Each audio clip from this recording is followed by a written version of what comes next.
PBTV Pirgachar Barta Online News Media.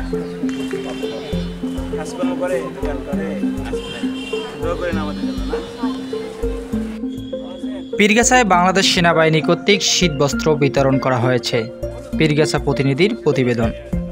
পীরগাছায় সুবিধাবঞ্চিত ও অসহায় শীতার্ত মানুষের মাঝে শীতবস্ত্র বিতরণ করেছেন বাংলাদেশ সেনাবাহিনী ৬৬ পদাতিক ডিভিশন।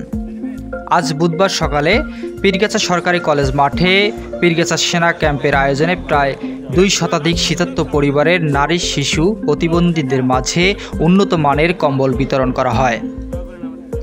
উক্ত অনুষ্ঠানে উপস্থিত ছিলেন ৬৬ পদাতিক ডিভিশনের lieutenant colonel Masumur Rahman Masud PSC, captain Abdullah Tamin, আনারি ক্যাপ্টেন আলম, উপজেলা নির্বাহী কর্মকর্তা নাজমুল হক সুমন, পীরগাছা সদর ইউনিয়নের চেয়ারম্যান মুস্তাফিজুর রহমান রেজা, পীরগাছা সরকারি কলেজের অধ্যক্ষ আসাদুল ইসলাম, পীরগাছা প্রেস ক্লাবের সভাপতি তোজাম্মেল হক মুন্সি প্রমুখ।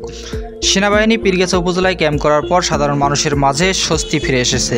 তাদের এ ধরনের উদ্যোগে খুশি সাধারণ জনগণ।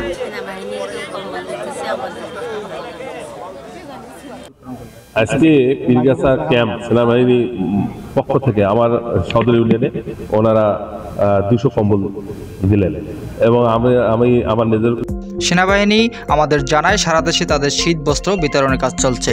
সেনাবাহিনী দেশের মানুষের সেবায় সর্বদা কাজ করে যাচ্ছে। Desk news, Rajib Munshi.